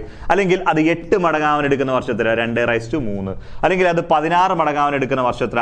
2/4. അല്ലെങ്കിൽ 32 മടങ്ങാവാൻ എടുക്കുന്ന വർഷം എത്ര? 2/5. ഇങ്ങനെ 2ന്റെ പവറായി എഴുതാൻ പറ്റുന്ന സംഖ്യ ആയിരിക്കണം ചോദിക്കേണ്ടത്. എങ്കിൽ നമുക്ക് ഇത് എളുപ്പം ചെയ്യാൻ പറ്റത്തുള്ളൂ. അല്ലെങ്കിൽ ഭയങ്കര പാടായത്. ഓക്കെ, ഇരട്ടിയാകാൻ എടുക്കുന്ന വർഷം എന്നാണ് ക്വസ്റ്റ്യന് പറയുന്നതെങ്കിൽ ഇരട്ടി എന്ന് പറഞ്ഞാൽ 2. ആ 2നെയാണ് പറയുന്നതെങ്കിൽ 2ന്റെ പവറായിട്ട് താഴോട്ട് എഴുതാൻ പറ്റുന്ന ഏതെങ്കിലും സംഖ്യ ആയിരിക്കണം നമുക്ക് ചോദിക്കേണ്ടത്. ഓക്കെ ആണല്ലോ? ഓക്കെ, ഇനി അത് 3 മടങ്ങെന്നാണ്. ഒരു തുക കൂട്ടുപലിശയ്ക്ക് 3 മടങ്ങാകാൻ 15 വർഷം എടുത്തു എന്ന് പറഞ്ഞാൽ 3 മടങ്ങാകാൻ 15 വർഷം എടുത്തു എന്ന് പറഞ്ഞു കഴിഞ്ഞാൽ ഓക്കെ 3ന്റെ പവറായി എഴുതാൻ പറ്റുന്ന സംഖ്യ ആയിരിക്കണം അടുത്ത ചോദിക്കണം. വെച്ചാൽ 9 മടങ്ങാൻ എടുക്കുന്ന വർഷം എത്ര? 3/2. അല്ലെങ്കിൽ നമുക്ക് എന്താ ചെയ്യാം 27 മടങ്ങാൻ എടുക്കുന്ന വർഷം എത്ര? 3/3. മനസ്സിലായല്ലോ? അല്ലെങ്കിൽ 81 മടങ്ങാൻ എടുക്കുന്ന വർഷം എത്ര? 3/4. ഇതേപോലെ 3ന്റെ പവറായി. ഇപ്പൊ ഇനി 4 മടങ്ങെന്ന് പറഞ്ഞാൽ 4ന്റെ പവറായി എഴുതാൻ പറ്റുന്ന ഏതെങ്കിലും സംഖ്യ ആയിരിക്കണം ചോദിക്കേണ്ടത്. എങ്കിൽ മാത്രമേ നമുക്ക് എന്ത് ചെയ്യാൻ പറ്റത്തുള്ളൂ, ഇത് ചെയ്യാൻ പറ്റത്തുള്ളൂ. അല്ലെങ്കിൽ നമുക്ക് ഭയങ്കര പാടാ അത് ചെയ്യാം. അപ്പൊ നോക്കിയേ, ഇവിടെ ക്വസ്റ്റ്യൻ പറഞ്ഞേ ഒരു തുക കൂട്ടുപലിശയ്ക്ക് ഇരട്ടി 2 ടൈംസ് ആകാൻ 15 വർഷം എടുക്കുന്നു. എങ്കിൽ ക്വസ്റ്റ്യൻ ചോദിച്ചേക്കുന്നത് അത് 8 മടങ്ങാകാൻ എടുക്കുന്ന വർഷം എത്രയാണെന്നാണ് ചോദിച്ചേക്കുന്നത്. 8 എന്നല്ലേ പറഞ്ഞിരിക്കുന്നത്? നമ്മൾ എഴുതിക്കൊണ്ട് 8ന് നമുക്ക് എങ്ങനെ എഴുതാം? 2/3 എന്ന് എഴുതിക്കൂടായോ? 8ന് നമുക്ക് എന്താ എഴുതാം? 8ന് 2/3 എന്ന് എഴുതാം. 8ന് 2/3 എന്ന് വെച്ചാൽ 8ന് ഈ 2 എന്ന് എഴുതിയാൽ 2ന്റെ പവറായി എഴുതാൻ പറ്റുന്ന സംഖ്യ ആയിരിക്കണം അടുത്ത് ചോദിക്കണം. ഇപ്പൊ ഒന്നെങ്കിൽ ചോദിക്കാൻ 4 മടങ്ങാവാൻ, അല്ലെ 8 മടങ്ങ്, അല്ലെങ്കിൽ 16 മടങ്ങ്, അല്ലെ 32 മടങ്ങ്, അല്ലെ 64 മടങ്ങ്, അല്ലെ 128 മടങ്ങ്, ഇങ്ങനെ എന്തെങ്കിലും ചോദിക്കാവുള്ളൂ. എങ്കിൽ ഇത് ചെയ്യാൻ പറ്റത്തുള്ളൂ. അപ്പൊ എന്തുവാ ഓൾറെഡി അവർ പറഞ്ഞിരിക്കുന്നത് ഇരട്ടിയാകാൻ 15 വർഷം കൂട്ടുപലിശയ്ക്ക്. എങ്കിൽ 8 മടങ്ങാണ്. 8ന് നമ്മൾ എങ്ങനെ എഴുതി? 2/3 എന്ന് എഴുതിയല്ലോ. ഈ 2/3ന്റെ പവറായ 3 ഉണ്ടല്ലോ, ആ 3 എടുക്കണം. 2⁻3ന്റെ പവറായിട്ടുള്ള 3 എടുക്കണം. ഇരട്ടിയാകാൻ എടുക്കുന്ന വർഷമായ 15 ഉണ്ടല്ലോ, അതും ഇഞ്ഞെടുക്കണം ആണല്ലോ. ഓക്കെ, അത് തമ്മിൽ അങ്ങ് ഗുണിച്ച് വെച്ചാൽ മതി. ആൻസർ 45 വർഷം. ഇത്രയേ ഉള്ളൂ. ഓക്കെ, മനസ്സിലായല്ലോ. ഒരു തുക കൂട്ടുപലിശയ്ക്ക് ഇരട്ടിയാകാൻ 15 വർഷം എടുക്കുന്നു വെച്ചാൽ 8 മടങ്ങ്. 8 നമുക്ക് എങ്ങനെ എഴുതാം? 2/3 എന്ന് എഴുതാം. ഈ 2/3ന്റെ ഈ 3 ഓക്കെ. അപ്പൊ പിന്നെന്താണ്? ആ 3 എടുക്കുക. ഇരട്ടിയാകാൻ എടുക്കുന്ന വർഷം എത്ര? 15. ആ 3ഉം 15 തമ്മിൽ ഗുണിച്ച് വെച്ചാൽ മതി. ആൻസർ 45 എന്ന് പറയും. 45. ഓക്കെ ആണല്ലോ. ഇനി നമുക്ക് എന്താണ് നോക്കിയേ. ഈ ക്വസ്റ്റ്യൻ ഞാൻ വേറെ രീതിയോടെ പറയാം. ഒരു തുക നോക്കി, ഇതാണ് എൻ്റെ ആൻസർ. നമ്മുടെ ആൻസർ 45 ആണ്. ഇതാ ഈ 3 ചേർത്തുള്ള ഓർമ്മയോടെ ഞാൻ ജസ്റ്റ് ഒന്ന് പറഞ്ഞേക്കാം, ശ്രദ്ധിച്ചോണം. ഒരു തുക കൂട്ടുപലിശയ്ക്ക് 3 മടങ്ങാകാൻ 15 വർഷം എടുക്കുന്നു. 3 മടങ്ങാകാൻ എത്ര വർഷം എടുക്കുന്നു? 15 വർഷം എടുക്കുന്നു. ഓക്കെ ആണല്ലോ. എങ്കിൽ ക്വസ്റ്റ്യൻ ചോദിക്കുന്നത് ഒന്നീ 9 മടങ്ങാൻ എടുക്കുന്ന വർഷം എത്ര, അല്ലെങ്കിൽ 27 മടങ്ങാൻ എടുക്കുന്ന വർഷം എത്ര, അല്ലെങ്കിൽ 81 മടങ്ങാൻ എടുക്കുന്ന വർഷം എത്ര, ഇങ്ങനെ 3ന്റെ പവറായിട്ട് എഴുതാൻ പറ്റുന്ന സംഖ്യ എത്ര? നമുക്ക് ഞാൻ ചോദിക്കാം, ഇത് 81 മടങ്ങാൻ എടുക്കുന്ന വർഷം എത്ര? ഇതാണ് ക്വസ്റ്റ്യൻ ചോദിച്ചിരിക്കുന്നത്. അപ്പൊ നമുക്ക് എന്താ 81 നമുക്ക് എന്ത് എഴുതാം? 3/4 എന്ന് എഴുതാം. കാര്യം എന്താ? 3 9, 9 1 27, 27 × 3 81. ഈ 81ന്റെ പവറായിട്ടുള്ള 4 ഉണ്ടല്ലോ, ആ 4ഉം 3 മടങ്ങാൻ എടുക്കുന്ന വർഷമായ 15 ഉണ്ടല്ലോ, ഇത് തമ്മിൽ ഗുണിച്ച് വെച്ചാൽ അത് ആൻസർ 60 വർഷം എന്ന് പറയും. മനസ്സിലായോ? ഈ രീതിയിലാണ് നമ്മൾ ഇത് ചെയ്യുന്നത്. അപ്പോൾ ഒരു കൂട്ടുപലിശ 3 മടങ്ങെന്ന് പറഞ്ഞാൽ 3ന്റെ പവറായിട്ട് എഴുതാൻ പറ്റും. 2 മടങ്ങെന്ന് പറഞ്ഞാൽ 2ന്റെ പവറായിട്ട് എഴുതാൻ പറ്റുന്ന രീതിയിലായിരിക്കണം ക്വസ്റ്റ്യൻ ചോദിക്കുന്നത്. ഇനി 5 5 മടങ്ങ്, 5 മടങ്ങെന്ന് പറഞ്ഞാൽ ഒന്നെങ്കിൽ 25 മടങ്ങാൻ എടുക്കുന്ന വർഷം എത്ര, അല്ലെ 125 മടങ്ങാൻ എടുക്കുന്ന വെച്ചാൽ 5ന്റെ പവറായിട്ട് എഴുതാൻ പറ്റുന്ന സംഖ്യ ആയിരിക്കണം അവിടെ ചോദിക്കേണ്ടത്. ഇവിടെ അതേപോലെ തന്നെയാണ് ചോദിച്ചേക്കുന്നത്. ക്വസ്റ്റ്യൻ പ്രകാരം ഇരട്ടിയാകാൻ 15 വർഷം എങ്കിൽ 8 മടങ്ങ്, 8നെ 2/3 എന്ന് എഴുതാം. ഓക്കെ ആണല്ലോ. ആ പവറായ 3ഉം ഇരട്ടിയാൻ എടുക്കുന്ന 15 ഗുണിച്ചാൽ മതി. നമ്മുടെ ക്വസ്റ്റ്യൻ പ്രകാരം ആൻസർ 45 ആണ്. ഓക്കെ ആണല്ലോ. യെസ്, നമുക്ക് അടുത്തൊരു ക്വസ്റ്റ്യനിലേക്ക് പോവാം. 3 സംഖ്യകളുടെ ഉസാഗ 8ഉം അവയുടെ അംശബന്ധം 3:4:5 ആയാൽ സംഖ്യകൾ യഥാക്രമം എന്തായിരിക്കും? ഇവിടെ 3 സംഖ്യകളുടെ ഉസാഗ എന്ന് വെച്ചാൽ HCF, highest common factor 8. HCF 8. Okay ആണല്ലോ. HCF 8. സംഖ്യകൾ തമ്മിൽ അംശം എന്തോ 3:4:5. ഓക്കെ, 3:4:5. സംഖ്യകൾ ഏവ. ഇതാണ് ക്വസ്റ്റ്യൻ ചോദിച്ചിരിക്കുന്നത്. ഇങ്ങനൊരു ക്വസ്റ്റ്യൻ ചോദിച്ചാൽ നിങ്ങൾ പ്രത്യേകിച്ച് ഒന്നും ചെയ്യണ്ട, വളരെ സിമ്പിളാ. ഒന്നുമില്ല. ഉസാഗ എത്ര ഇട്ടേക്കുന്നത്? 8 ആണോ? ആണ്. റേഷ്യോ എത്ര ഇട്ടേക്കുന്നത്? 3:4:5 ആണോ? ആണല്ലോ. ഈ ഒന്നാമത്തെ സംഖ്യ കണ്ടുപിടിക്കാൻ ഉസാഗയായ 8നെ ഒന്നാമത്തെ റേഷ്യോയായ 3 കൊണ്ട് ഗുണിച്ച് വെച്ചാൽ മതി, 24. ഇനി രണ്ടാമത്തെ സംഖ്യ കണ്ടുപിടിക്കാൻ ഉസാഗയായ 8നെ രണ്ടാമത്തെ അംശം എന്താ? 4 കൊണ്ട് കൂടി, 4 8 32. ഓക്കെ ആണല്ലോ. മൂന്നാമത്തെ സംഖ്യ കണ്ടുപിടിക്കാൻ ഉസാഗയായ 8നെ 5, അടുത്ത അംശം എന്താ? 5 കൊണ്ട് ഗുണിച്ചേട്ടാ. 5 40. സംഖ്യകൾ എത്രയൊക്കെയാ? 24 32 40. ശ്രദ്ധിച്ചോണം. ഓക്കെ, നിങ്ങൾ പ്രത്യേകിച്ചും ചെയ്യേണ്ട, റേഷ്യോ എത്രാണോ പറയുന്നേ ആ റേഷ്യോയെ ഉസാഗ കൊണ്ട് HCF അല്ലെങ്കിൽ ഹയസ്റ്റ് കോമൺ ഫാക്ടർ, ഉത്തമ സാധാരണ ഘടകം എന്നൊക്കെ പറയും. ഇതൊന്നും കൂടാതെ വൻ പൊതുഘടകം എന്നും കൂടെ പറയും. സ്കൂൾ ടെക്സ്റ്റിനകത്ത് വൻ പൊതുഘടകം എന്നാണ് പറയുന്നത്. മനസ്സിലായത്? നമ്മളൊക്കെ ഉസാഗ HCF എന്നൊക്കെ കേട്ടിട്ടുള്ളത്. സ്കൂൾ ടെക്സ്റ്റിനകത്ത് 5ാം ക്ലാസ്സിലെ ചാപ്റ്റേഴ്സിനകത്ത് LCM HCF പഠിപ്പിക്കുന്നത് അതിൽ ഉസാഗയ്ക്ക് പറയുന്നത് വൻ പൊതുഘടകമെന്നും ലെസാഗുന് പറയുന്നത് ചെറു പൊതുഗുണിതം എന്നാ. ചിലപ്പോൾ വൻ പൊതുഘടകം എന്നൊക്കെ ചോദിച്ചാലും നിങ്ങൾ എന്ത് ചെയ്താൽ മതി? ഈ തന്നേക്കുന്ന 8നെ HCF ആയ 8നെ റേഷ്യോ ഉണ്ടെങ്കിൽ കൂടിച്ച് വെച്ചാൽ മതി. ഇനി ശരിയാണോ എന്ന് വേണമെന്ന് ചെക്ക് ചെയ്ത് നോക്കി. ഞാൻ ഈ പറഞ്ഞ ശരിയാണോ എന്ന് നോക്കാം. ഓക്കെ, 24 32 40. ഇത് നമുക്ക് എത്ര വെച്ചിരിക്കാം? 2 വെച്ചിരിക്കാം. 2 വെച്ചിരിക്കുമ്പോൾ 12 എത്ര?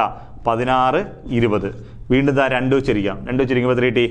6 8 10. വീണ്ടും 2 വെച്ചിരിക്കാം. 3 4 5. ഇനി 3 ഹരിക്കാൻ പറ്റിയ സംഖ്യ ഒന്നുമില്ല. ഈ 3 ഹരിക്കാൻ പറ്റുന്ന സംഖ്യ ഒന്നും ഇല്ലെങ്കിൽ അവിടെ കണക്ക് നിർത്തിയേക്കുക. ഈ സൈഡിൽ വരുന്നത് മാത്രം എടുക്കുക. അതാണ് HCF. ഇതിന്റെ HCF 2 × 2 8. കണ്ട, HCF 8. ഓക്കെ ആണല്ലോ. ഇനി റേഷ്യോനെ വെട്ടിച്ചേർന്ന് നോക്കിയേ. നിങ്ങൾ എത്ര വെച്ചോട്ടാ? 12 വെച്ചോട്ടെ, അല്ലെങ്കിൽ 8 വെച്ചോട്ടെ. 3 8 24. 3 8 24. 4 8 32. 5 8 40. 3:4:5 തന്നെ വരികയും ചെയ്യുന്നുണ്ട്. ഓക്കെ ആണല്ലോ. അപ്പൊ നിങ്ങൾ പ്രത്യേകിച്ച് ഇങ്ങനെ ക്വസ്റ്റ്യൻ വന്നാൽ ഒന്നും ചെയ്യാനൊന്നുമില്ല. HCF കൊണ്ട് റേഷ്യോ അങ്ങ് ഗുണിക്കുക. അത്രയേ ഉള്ളൂ നമ്മുടെ ആൻസർ. ഇത് ശരിയാണോ എന്ന് ഞാൻ ജസ്റ്റ് ഒന്ന് ചെക്ക് ചെയ്ത് കാണിച്ചു എന്ന് മാത്രമേ ഉള്ളൂ. ഓക്കെ, നമുക്ക് അടുത്ത ക്വസ്റ്റ്യനിലേക്ക് പോവാം. ഒരു തീവണ്ടിക്ക് 240 മീറ്റർ നീളമുണ്ട്. 72 km/h വേഗതയിൽ സഞ്ചരിക്കുന്ന ഈ തീവണ്ടി ഒരു ഇലക്ട്രിക് പോസ്റ്റിനെ കടക്കുന്നതിന് എത്ര സമയം വേണം? ക്വസ്റ്റ്യൻ നോക്കിയേ, ഒരു ട്രെയിനിന്റെ നീളം അവർ പറയുന്നുണ്ട് 240 മീറ്റർ, അതിന്റെ വേഗത പറയുന്നുണ്ട് 72 km/h. ഈ തീവണ്ടി ഒരു പോസ്റ്റിനെ, ഇലക്ട്രിക് പോസ്റ്റിനെ മറികടക്കാൻ എടുക്കുന്ന സമയം എത്ര? ഇതാണ് ക്വസ്റ്റ്യൻ ചോദിച്ചിരിക്കുന്നത്. കാര്യമൊന്നുമില്ല, ഇവിടെ 240 മീറ്റർ നീളമുള്ള തീവണ്ടിയാണ്, സ്പീഡ് പറയുന്നുണ്ട് 72 km/h എന്നും പറയുന്നുണ്ട്. ഇതിനെ മറികടക്കേണ്ട എന്തിനാന്ന് വെച്ചാൽ പോസ്റ്റിനെയാണ്. നിങ്ങൾ മനസ്സിലാക്കണം, ഒരു ട്രെയിൻ ഒരാളിനെയോ പോസ്റ്റിനെയോ മരത്തെയോ മറികടക്കുന്നു എന്ന് പറഞ്ഞാൽ, ഒരു ട്രെയിൻ ഒരാളിനെയോ പോസ്റ്റിനെയോ മരത്തെയോ മറികടക്കുന്നു എന്ന് പറഞ്ഞാൽ ട്രെയിനിന്റെ നീളം ഡിസ്റ്റൻസ് ആയിട്ട് എടുക്കണം. ക്ലിയർ ആവുന്നുണ്ടല്ലോ? ആള് പോസ്റ്റ് മരം, ഈ ആള് പോസ്റ്റ് മരമൊക്കെ എന്ന് വെച്ചാൽ വണ്ണം കുറഞ്ഞ സ്കെൽറ്റ് ആളാ, പെട്ടെന്ന് മറികടന്നു. പോസ്റ്റ് വളരെ ചെറുതാ, പെട്ടെന്ന് മറികടന്നു. ആള് വളരെ ചെറുതാ, പെട്ടെന്ന് ട്രെയിൻ മറികടന്നു. മനസ്സിലായല്ലോ? മരം ചെറുതാ, പെട്ടെന്ന് മറികടന്നു. ഇതിനൊക്കെ മറികടന്നു പോകാൻ ട്രെയിനിന്റെ നീളം മാത്രമേ നമ്മൾ അവിടെ കൂട്ടാറുള്ളൂ. അവിടെ നമ്മൾ എന്താണ്, ട്രെയിനിന്റെ നീളമാണ് ഡിസ്റ്റൻസ് ആയിട്ട് എടുക്കേണ്ടത്. ഇനി പാലം, പ്ലാറ്റ്ഫോം, വേറെ ട്രെയിൻ, അല്ലെങ്കിൽ ഒരു തുരങ്കം, ഇങ്ങനെയൊക്കെ പറയുന്ന കേസിലാണെങ്കിൽ ഈ രണ്ട് നീളം കൂടെ കൂട്ടിയിട്ട് വേണം ഡിസ്റ്റൻസ് ആയിട്ട് എടുക്കാൻ. ഇവിടെ നമ്മൾ ഡിസ്റ്റൻസ്, അതുകൊണ്ട് ഞാൻ ആദ്യം ഡിസ്റ്റൻസ് എഴുതാഞ്ഞത്. എന്തുകൊണ്ട് ഡിസ്റ്റൻസ് എഴുതിയില്ല എന്ന് പറഞ്ഞാൽ അത് പറഞ്ഞ് മനസ്സിലാക്കി തരാം. അപ്പൊ ഡിസ്റ്റൻസ് ട്രെയിനിന്റെ നീളം ആണോ അല്ലയോ എന്ന് ആദ്യം തീരുമാനിക്കണം. എല്ലാ കേസിലും ട്രെയിനിന്റെ നീളം ഡിസ്റ്റൻസ് ആവത്തില്ല. കാര്യം ആ പാലം, പ്ലാറ്റ്ഫോം, വേറെ ട്രെയിൻ, തുരങ്കത്തേക്ക് മറികടന്നാൽ രണ്ടും കൂടെ കൂട്ടുന്നതാണ് അവിടെ ഡിസ്റ്റൻസ് ആയിട്ട് വരുന്നത്. ഓക്കെ ആണല്ലോ? ഇവിടെ ആള്, പോസ്റ്റ്, മരം എന്നിവയാണെങ്കിൽ ട്രെയിനിന്റെ നീളമായിരിക്കണം ഡിസ്റ്റൻസ് ആയിട്ട് എടുക്കേണ്ടത്. ഓക്കെ, ഇവിടെ പോസ്റ്റിനെ ആയതുകൊണ്ട് ഇവിടുത്തെ ഡിസ്റ്റൻസ് എന്ന് പറയുന്നത് ട്രെയിനിന്റെ നീളമാണ്. Okay, distance. ഇനി ഒരു കാര്യം കൂടെ ഒന്ന് ശ്രദ്ധിച്ചോണം, ഇവിടെ തന്നിരിക്കുന്നത് മീറ്ററാ, ഒന്ന് തന്നിരിക്കുന്നത് km/h. രണ്ടളവിലിട്ട് കണക്ക് ചെയ്യാൻ പറ്റത്തില്ല. ഒന്നുകിൽ എല്ലാം മീറ്ററിലേക്ക് മാറ്റണം, അല്ലെങ്കിൽ എല്ലാം കിലോമീറ്ററിലേക്ക് മാറ്റണം. മനസ്സിലാവുന്നുണ്ടോ? ഈ km/h ചേരുന്ന സമയം അവറോ, മീറ്ററിനോട് ചേരുന്ന സമയം സെക്കൻഡുമാണ്. ഓക്കെ, ഈ km/h ചേരുന്ന തരുന്നതിനെ നമ്മൾ എന്ത് ചെയ്യണം? ഒന്നീ മീറ്റർ/സെക്കൻഡിലേക്ക് മാറ്റണം, ഇല്ല എങ്കിൽ മീറ്ററിനെ നമ്മൾ കിലോമീറ്ററിലോട്ടും മാറ്റണം. ഇങ്ങനെ ഏതെങ്കിലും ഒന്ന് ചെയ്യണം. ഈ മീറ്ററിനെ ഒരു കാരണവശാലും കിലോമീറ്ററിലോട്ട് മാറ്റാൻ നിൽക്കരുത്. കാരണം ഒരു ട്രെയിൻ ഒരു പോസ്റ്റിനെ മറികടക്കാൻ മണിക്കൂറുകളോളം ഒന്നും എടുക്കത്തില്ല, വളരെ സെക്കൻഡുകൾ മാത്രമേ എടുക്കത്തുള്ളൂ. നിങ്ങൾ ഇതിനെ മണിക്കൂറിലേക്ക്, കിലോമീറ്ററിലോട്ട് മാറ്റിയാൽ നിങ്ങൾക്ക് ഇവിടെ കിട്ടുന്ന ഉത്തരം മണിക്കൂറിലായിരിക്കും. മണിക്കൂറാകുമ്പോൾ വളരെ പോയിന്റ് ആയിരിക്കും കിട്ടുന്നത്. ആ കിട്ടുന്ന ഉത്തരം ഓപ്ഷൻ ഇല്ലായിരിക്കും. പിന്നെ നിങ്ങൾ അതിനെ സെക്കൻഡിലേക്ക് കൺവേർട്ട് ചെയ്യേണ്ടി വരും. അതിനെക്കാട്ടിയൊക്കെ ബെറ്റർ ഈ തന്നിക്കുന്ന, നിങ്ങൾ ഒരു കാര്യം ആലോചിക്കുക, ഒരാളിനെ, പോസ്റ്റിനെ, മരത്തേക്ക് മറികടക്കാൻ ട്രെയിൻ മണിക്കൂറുകളോളം എടുക്കത്തില്ല, വളരെ സെക്കൻഡുകൾ മാത്രമേ എടുക്കത്തുള്ളൂ. അതുകൊണ്ട് ഈ km/hനെ മീറ്റർ/സെക്കൻഡിലേക്ക് മാറ്റുന്നതാണ് ബെറ്റർ. ഓക്കെ ആണല്ലോ? അപ്പൊ നമുക്ക് എന്ത് ചെയ്യാം, ഈ km/h തന്നേക്കുന്ന ഒരു സംഖ്യയെ, km/h തന്നേക്കുന്നതിനെ മീറ്റർ/സെക്കൻഡിലേക്ക് മാറ്റാൻ 5/18 കൊണ്ടെങ്കിൽ ഇൻഡ് ചെയ്താൽ മതി. km/hനെ മീറ്റർ/സെക്കൻഡിലേക്ക് മാറ്റാൻ 5/18. ഇനി മീറ്റർ/സെക്കൻഡിൽ തന്നിരിക്കുന്ന സംഖ്യയെ km/hലേക്ക് മാറ്റാൻ 18/5 കൊണ്ടും ഇൻഡ് ചെയ്താൽ മതി. km/h മീറ്റർ/സെക്കൻഡ് ആക്കാൻ 5/18, മീറ്റർ/സെക്കൻഡ് km/h ആക്കാൻ 18/5 കൊണ്ടും ഇൻഡ് ചെയ്താൽ മതി. നമുക്ക് നോക്കിയേ, ഈ 72 km/hനെ നമുക്ക് എങ്ങോട്ട് മാറ്റണം? മീറ്റർ/സെക്കൻഡിലേക്ക് മാറ്റാൻ 5/18 കൊണ്ടങ്ങ് ഇൻഡ് ചെയ്താൽ മതി. ഇൻഡ് ചെയ്യും. ഓ കേട്ടല്ലോ, ഒരു 18, 4 18 72, I4 20, 20 മീറ്റർ/സെക്കൻഡ് എന്ന് കിട്ടും. എത്ര കിട്ടും?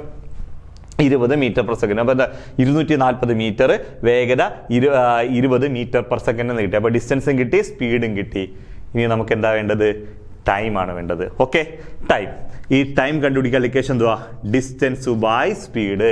ടൈം കണ്ടുപിടിക്കുക. അറിയാലോ, DTS എന്ന് എഴുതി വെക്കുക. പരീക്ഷകളിൽ പോയി DTS എന്ന് എഴുതി വെക്കുക. ഡിസ്റ്റൻസ് ആണ് കണ്ടുപിടിക്കെങ്കിൽ D അങ്ങനെ പിടിക്കുക. ഡിസ്റ്റൻസ് കണ്ടുപിടിക്കാൻ ടൈം ഇൻറ്റു സ്പീഡ്. ടൈം ആണ് കണ്ടുപിടിക്കേണ്ടെങ്കിലോ T അങ്ങ് തപ്പി പിടിക്കുക, ഡിസ്റ്റൻസ് ബൈ സ്പീഡ്. സ്പീഡാണ് കണ്ടുപിടിക്കേണ്ടെങ്കിലോ S അങ്ങ് തപ്പി പിടിക്കുക, ഡിസ്റ്റൻസ് ബൈ ടൈം. ഇങ്ങനെ 3 ഇക്വേഷൻസ് ആണ് നമുക്ക് മെയിൻ ആയിട്ടുള്ളത്. ഓക്കെ ആണല്ലോ? അപ്പൊ നമുക്ക് ഇവിടെ ടൈം ആണ് വേണ്ടത്. ടൈം കണ്ടുപിടിക്കാൻ distance by speed. Distance 240 metre by speed 20 metre per second. അപ്പൊ ഈ മീറ്റർ/സെക്കൻഡും തമ്മിൽ ചേരും. ഇനി എന്ത് ചെയ്യാം? ഈ മീറ്ററും ക്യാൻസൽ ആവും, ഈ 0 ക്യാൻസൽ ആവും. 24നെ 2 വെച്ചരിച്ചാൽ 12 എന്ന് കിട്ടും. ഈ താഴെ സെക്കൻഡ് കിടപ്പുണ്ട്. ഇത് ഭിന്നസംഖ്യ ഹരിക്കാൻ വന്നാൽ തിരിച്ചു വരും. മീറ്റർ/സെക്കൻഡ് തിരിഞ്ഞു വരുമ്പോൾ സെക്കൻഡ് ബൈ മീറ്റർ ആവും, വെട്ടിപ്പോവും, സെക്കൻഡ് മേളിൽ വരും. അങ്ങനെ 12 സെക്കൻഡ്സ് എന്നുള്ള ഉത്തരം കിട്ടും. നമ്മുടെ ആൻസർ എന്ന് പറഞ്ഞാൽ 12 സെക്കൻഡ് ആണ്. ഓക്കെ ആണോ? ഓക്കെ, നമുക്ക് അടുത്തൊരു ക്വസ്റ്റ്യനിലേക്ക് പോവാം. അടുത്ത ക്വസ്റ്റ്യൻ നോക്കിയേ. A ഒരു ജോലി 6 ദിവസം കൊണ്ടും B അതേ ജോലി 3 ദിവസം കൊണ്ടും ചെയ്തു തീർക്കും. രണ്ടുപേരും കൂടി ആ ജോലി എത്ര ദിവസം കൊണ്ട് ചെയ്തു തീർക്കും? ക്വസ്റ്റ്യൻ നോക്കിയേ. A ഒരു ജോലി 6 ദിവസം കൊണ്ടും B ആ ജോലി 3 ദിവസം കൊണ്ട് ചെയ്തു തീർക്കും. എങ്കിൽ രണ്ടുപേരും ചേർന്ന് ആ ജോലി എത്ര ദിവസം കൊണ്ട് ചെയ്ത് തീർക്കും? ഇത് വളരെ സിമ്പിളായിട്ടൊരു ഇക്വേഷൻ ഉണ്ട്, അതിനകത്തങ്ങ് ചെയ്താൽ 1 സെക്കൻഡ് കൊണ്ട് ചെയ്ത് മാറ്റാം. പിന്നെ ഇത് ചിലർ എഫിഷ്യൻസി ചെയ്യുന്നവരുണ്ട്, എഫിഷ്യൻസി ചെയ്യണമെങ്കിൽ എഫിഷ്യൻസിയിലും ചെയ്യാം. ഓക്കെ, 2 രീതി ഞാൻ പറഞ്ഞുതരാം, നിങ്ങൾക്ക് ഏതാണോ താല്പര്യം ആ രീതി ചെയ്തു. ഓക്കെ, നമുക്കോ എ ഒരു ജോലി എത്ര ദിവസം കൊണ്ടാ? 6 ദിവസം കൊണ്ട്. ബി ആ ജോലി 3 ദിവസം കൊണ്ട് ചെയ്താൽ എയും ബിയും ചേർന്ന ജോലി എത്ര ദിവസം കൊണ്ട് ചെയ്യും? ഇതാ, എ ഒരു ജോലി 6 ദിവസം, ബി ആ ജോലി 3 ദിവസം, എങ്കിൽ എയും ബിയും ചേർന്ന ജോലി എത്ര ദിവസം? ഇതാണല്ലോ ക്വസ്റ്റ്യൻ. എ ഒരു ജോലി എക്സ് ദിവസം കൊണ്ടും ബി ആ ജോലി വൈ ദിവസം കൊണ്ട് ചെയ്താൽ എയും ബിയും ചേർന്ന ജോലി XY/X+Y ദിവസം കൊണ്ട് ചെയ്യും. ഇതാണ് ഇക്വേഷൻ. എ ഒരു ജോലി എക്സ് ദിവസം കൊണ്ടും ബി ആ ജോലി വൈ ദിവസം കൊണ്ട് ചെയ്താൽ എയും ബിയും ചേർന്ന ജോലി XY/X+Y ദിവസം കൊണ്ട് ചെയ്യും. എ ഒരു ജോലി എക്സ് ദിവസം കൊണ്ടും ബി ആ ജോലി വൈ ദിവസം കൊണ്ട് ചെയ്താൽ എയും ബിയും ചേർന്ന ജോലി XY/X+Y ദിവസം കൊണ്ടായിരിക്കും ചെയ്യുന്നത്. ഓക്കെ ആണല്ലോ? ഓക്കെ, അപ്പൊ എ എന്ന് പറയുന്നത് 6 ദിവസം കൊണ്ടും, 6 ദിവസം കൊണ്ടും, എക്സ് എന്ന് വെച്ചാൽ 6 ദിവസം, ബി എന്ന് വെച്ചാൽ വൈ ദിവസം, വൈ എന്ന് വെച്ചാൽ ഇവിടെ 3 ദിവസം കൊണ്ട്, ഡിവൈഡഡ് ബൈ XY/X ഗുണം വൈ ആണ് XY, divided by X+Y, 6 + 3. Okay ആണല്ലോ?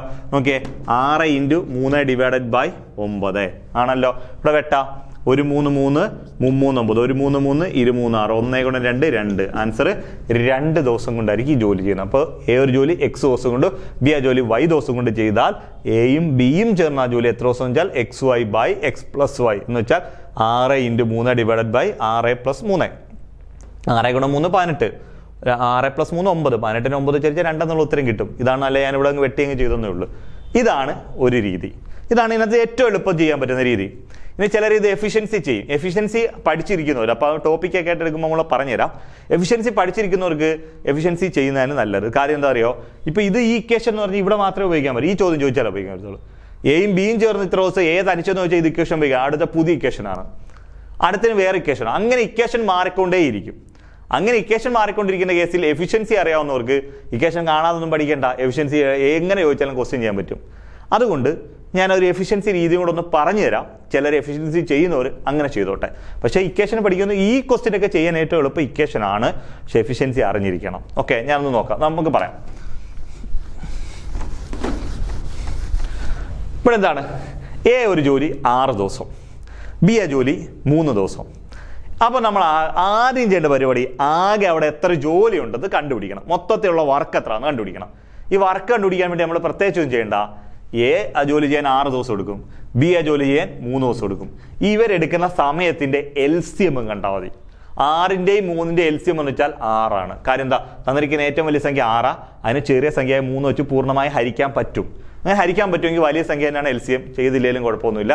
വലിയ സംഖ്യ ഇവയുടെ LCM എന്ന് പറയുന്നത് 6 കിട്ടി.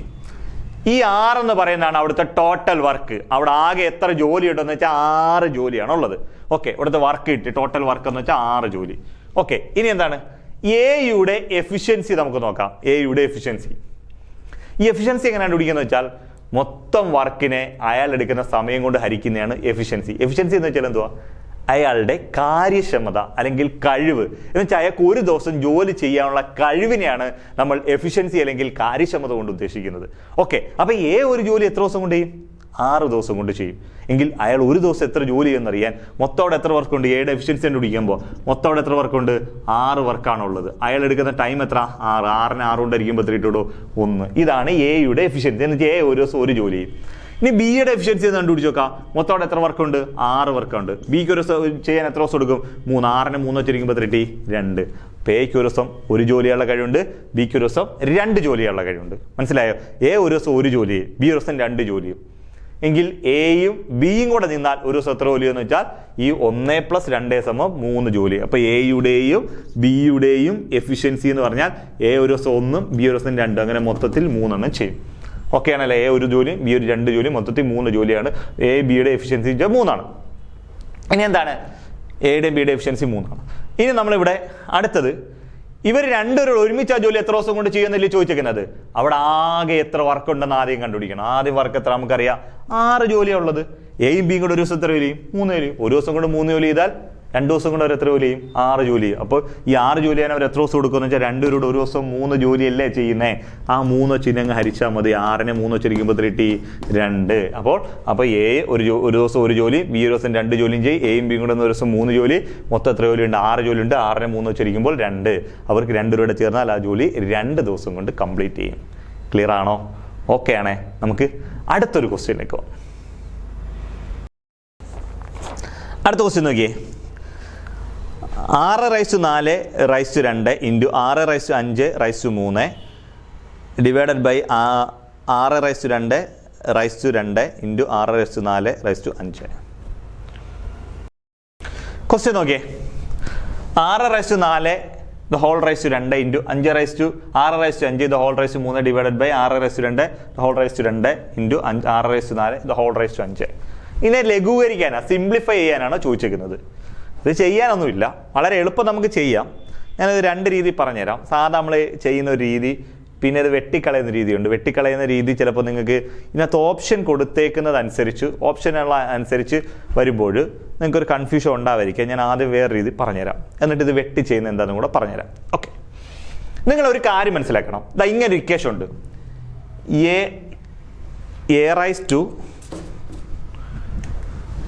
a raised to m the whole raised to എന്ന് വെച്ചാൽ a raised to m എന്നാ. a raised to m the whole raised to എന്ന് വെച്ചാൽ a raised to m n. m എന്നോട് ഗുണിക്കുമ്പോൾ m n എന്ന് കിട്ടും. m ഗുണം n m n. ഓക്കെ ആണല്ലോ. ഇവിടെ ഈ a raised to m the whole raised to ഇത് തമ്മിൽ ഗുണിക്കുന്നതാണ് a raised to m n. ആ ഫോമിലാണ് ഇത് കിടക്കുന്നത്. 6/4 the whole raised to 2 വെച്ചാൽ ഈ 6 4 ഗുണിക്കുക. അപ്പോൾ നമുക്ക് എഴുതാം 6/4 4 ഗുണം 2 4 ഗുണം 2 എത്ര? 8 ഇൻറ്റു 6/4 ഈ 5 3 ഗുണിക്കുക. 5 ഗുണം 3 എത്ര?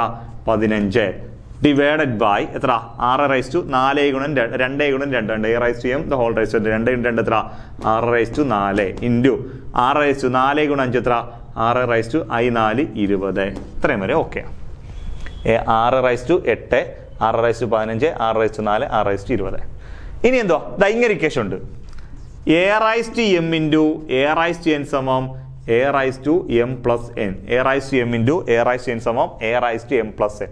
എന്ന് വെച്ചാൽ ഒരേ ബേസ് ഉള്ള 2 സംഖ്യകൾ തമ്മിൽ ഗുണിക്കാൻ വന്നാൽ രണ്ടിടത്തുനിന്നും പൊതുവായിട്ടൊരു ബേസ് എടുത്തുകൊണ്ട് ഇവയുടെ പവറുകൾ തമ്മിലും കൂട്ടിയേച്ചാൽ മതി. എന്ന് വെച്ചാൽ ഈ താഴെ കിടക്കുന്നതിന്റെ ബേസ്, ഈ എ എന്ന് പറഞ്ഞ ബേസ്, ഈ എം എന്ന് വെച്ചാൽ പവർ, മേളിലുള്ള പവർ, ഈ എ എന്ന് വെച്ചാൽ ബേസ്, ഈ എൻ എന്ന് വെച്ചാൽ പവർ. അപ്പോൾ ഒരേ എയും ഇവിടുത്തെ ബേസ് ഇവിടെ എ, ഒരേ ബേസുള്ള 2 സംഖ്യ ഗുണിക്കാൻ വന്നാൽ രണ്ടിടത്തുനിന്ന് പൊതുവായിട്ട് ബേസായ എ എടുത്തുകൊണ്ട് മേളിൽ കിടക്കുന്ന പവറായ എം എന്നൂടെ കൂട്ടുക. എം എന്നൂടെ കൂട്ടുമ്പോൾ കിട്ടി m plus n എന്ന് കിട്ടും. ക്ലിയർ ആവുന്നുണ്ടോ? ഇത്രയേ ഉള്ളൂ. എന്ന് പറയുന്ന പോലെ ഇവിടുത്തെ ബേസ് എത്ര? 6. ഇവിടുത്തെ ബേസ് എത്ര? 6. ഒരേ ബേസുള്ള 2 സംഖ്യകൾ ഗുണിക്കാൻ വന്നാൽ പൊതുവായിട്ട് ബേസായ നമുക്ക് എന്തെടുക്കാം? 6 എടുക്കാം. എന്നിട്ട് മേളിൽ കിടക്കുന്ന പവറായ 8ഉം 15 കൂടെ കൂട്ടാം. ഡിവൈഡഡ് ബൈ ഇവിടെ അതേപോലെ തന്നെ ഒരേ ബേസുള്ള 2 സംഖ്യ ഗുണിക്കാൻ വന്നേക്കുക. ഗുണിക്കാൻ വന്നാൽ നമുക്ക് രണ്ടിടത്തൊന്നും പൊതുവായിട്ട് ബേസായ 6 എടുത്തുകൊണ്ട് മേളിൽ കിടക്കുന്ന പവറായ 4ഉം 20 കൂടെ കൂട്ടാം. 20 + 4 എന്ന് എഴുതാം. ഓക്കെ, ഞാൻ ഇങ്ങോട്ട് എഴുതുവാ. 6/8 8ഉം 15 കൂടെ ഗുണുമ്പോൾ 23 ഡിവൈഡഡ് ബൈ 6/24. ഇവിടെ വരെ നമുക്ക് കിട്ടും 6/21 ഡിവൈഡഡ് ബൈ 6/24. ഇനി ഒരു ഇക്വേഷൻ കൂടെ ഉണ്ട്. ഇങ്ങനെ ഇക്വേഷൻ ഉണ്ട്. a raised to m by a raised to n സമം a raised to n സമം a raised to m minus n. a raised to m by a raised to n സമം a raised to m minus n. ഒരേ base ഉള്ള 2, ഇത് A ബേസാ, ഈ എയും base, ഒരേ ബേസുള്ള 2 സംഖ്യകൾ തമ്മിൽ ഹരിക്കാൻ വന്നാൽ പൊതുവായിട്ട് ബേസ് എടുത്തുകൊണ്ട് പവറുകൾ തമ്മിൽ കുറയ്ക്കണം. ഒരേ ബേസുള്ള 2 സംഖ്യകൾ ഗുണിക്കാൻ വന്നപ്പോൾ പൊതുവായിട്ട് ബേസ് എടുത്തുകൊണ്ട് പവറുകൾ തമ്മിൽ കൂട്ടി. ഗുണിക്കുമ്പോൾ കൂടിക്കൂടിയാ പോകുന്നത്. അതുകൊണ്ട് ഗുണിക്കുന്നതെന്ന് പറഞ്ഞാൽ കൂട്ടിയേക്കണം, ബേസ് ഈക്വൽ ആയിരിക്കണം. ഒരേ ബേസുള്ള 2 സംഖ്യകൾ ഹരിക്കാൻ വന്നാൽ പൊതുവായിട്ട് ബേസ് എടുത്തുകൊണ്ട് പവറുകൾ തമ്മിൽ കുറച്ചേക്കണം. ഹരിക്കാൻ പറഞ്ഞാൽ കുറഞ്ഞ് ഹരിക്കുമ്പോൾ സംഖ്യകൾ കുറഞ്ഞല്ലേ വരുന്നത്. ഹരിക്കാൻ പറഞ്ഞാൽ കുറച്ചേക്കണം, ഗുണിക്കാൻ പറഞ്ഞാൽ കൂട്ടിയേക്കണം. ഇവിടെ ഗുണിക്കാൻ പറഞ്ഞുകൊണ്ട് കൂട്ടി, ഹരിക്കാൻ പറഞ്ഞുകൊണ്ട് കുറച്ചു. നോക്കിയേ, ഇവിടെ രണ്ടിടത്തും ബേസ് എത്ര? 6. ഒരേ ബേസുള്ള സംഖ്യ ഹരിക്കാൻ വന്നേക്കുക. പൊതുവായിട്ട് ബേസായ 6 എടുത്തുകൊണ്ട് വെളിക്കിടക്കുന്ന പവറായ 23 നിന്ന് കുറയ്ക്കണം. എത്ര കുറയ്ക്കണം? 24 കുറയ്ക്കണം. 24 കുറയ്ക്കുമ്പോൾ നോക്കാം. 6/26 നമുക്ക് ഇതിന്റെ ആൻസർ എഴുതാം. 6/24 നിന്ന് 23 കുറച്ചാൽ 1 ആണ്. 24 നിന്ന് 23 കുറച്ചാൽ 1 ആണ്. പക്ഷെ ഇവിടെ 23 നിന്ന് 24 കുറച്ചാൽ -1 ആണ്. എന്ന് വെച്ചാൽ ഒരു പ്ലസ് സംഖ്യയോ ഒരു മൈനസ് സംഖ്യയോ തമ്മിൽ കൂട്ടാനോ കുറയ്ക്കാനോ വന്നാൽ വലുതിൽ നിന്ന് ചെറുത് കുറച്ച് വലുതിൻ്റെ ചിഹ്നം, വലുതിൽ നിന്ന് ചെറുത് കുറച്ച് വലുതിൻ്റെ ചിഹ്നം. വലുത് 24, ചെറുത് 21. 24ൽ നിന്ന് 23 കുറച്ചാൽ 1 കിട്ടും. വലിയ സംഖ്യ 24. അതിൻ്റെ ഇടതുവശത്ത് നോക്കണം, ഇടതുവശത്ത്. ഇവിടെ അല്ല, ഇവിടാണ് സൈൻ നോക്കേണ്ടത്, ഇവിടെ അല്ല. 23ന്റെ ഇടതുവശത്ത് സൈൻ ഒന്നും ഇല്ലെങ്കിൽ അത് പ്ലസ് എന്നാ. പ്ലസ് ഉണ്ടെങ്കിലും പ്ലസ്സാണ്. അതുകൊണ്ട് 24ന്റെ ഇടതുവശത്ത് മൈനസാണ്. അപ്പോൾ 24ന്റെ സൈൻ മൈനസ് ആയതുകൊണ്ട് ആ മൈനസ് കൊടുക്കണം. വലുതിൽ നിന്ന് ചെറുത് കുറച്ച് വലുതിന്. അപ്പോൾ എന്തുവാ 6⁻−1. PSCയുടെ ഓപ്ഷനകത്തുള്ള ആൻസർ 6⁻−1 എന്നായിരുന്നു. ഓക്കെ, ഇത് നമ്മൾ ഇതുണ്ട് ഈ രീതി PSCയുടെ ഓപ്ഷനകത്തുള്ള രീതിയിലേക്ക് നമുക്ക് എത്താനും വേണ്ടി നമ്മൾ ഇത് ചെയ്ത്. ഇത്രയൊക്കെ സ്റ്റെപ്പ് ചെയ്യാതെ നമുക്ക് വേറെ രീതിയിലൂടെ വേണമെങ്കിൽ ഇതിനെ ചെയ്യാം. ഞാൻ തണ്ടേ ഞങ്ങൾക്കത് പറഞ്ഞ് മനസ്സിലാക്കി തരാം. ഇത് ഓക്കെ ആണല്ലോ? ഓക്കെ ആണല്ലോ? യെസ്, താൻ നോക്കിയോ.